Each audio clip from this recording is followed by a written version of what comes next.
Hi there, I'm Annabelle. Welcome to my week 5 vlog. If you haven't watched me before, welcome back if you have.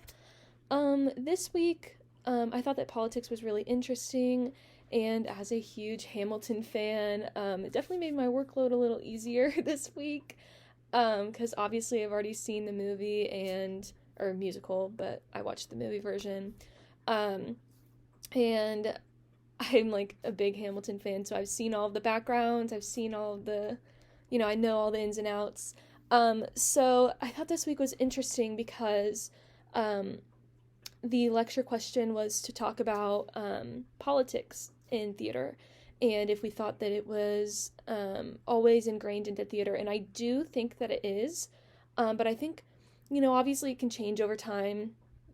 Like how in the lecture videos it was talking about how there's different adaptations to each musical, like, they were all played by women, or they were all just like took the musical in a totally different way. But I do think that every single theatrical piece has elements of politics in it, just because politics are so ingrained in our society, and it's almost second nature that we're just thinking about politics all the time.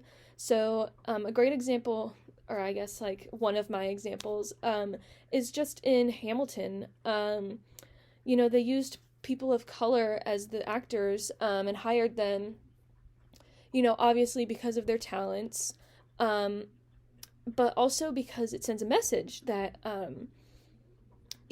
people of color are, you know, super, I can't think of the right word, but they have talents, and back then, only the white men had power, had money, had rights. So I think it's super interesting that Lin-Manuel Miranda chose to include more people of color in his musicals, even though they don't necessarily fit what those people would have looked like back in the 1700s.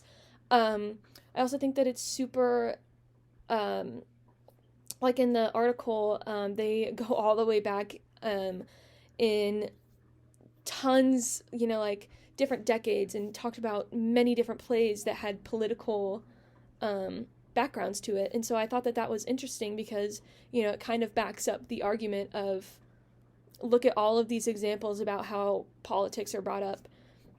And obviously, there's different options, like for theater, and the ways you like to watch it. But, like there's SpongeBob, and, that is only a musical because of the love of it as, like 90s and early 2000s kids, and that is where theater is headed to. But it still has pieces of politics in it. It had so much backlash because there were, like womanly characters portrayed as men, or, the main character has, a higher voice that sounds like SpongeBob, and everybody was saying homophobic things, saying that he was immediately gay, and, obviously I don't know if that's true, but even so, like, that is a political anger, like, none of that happens.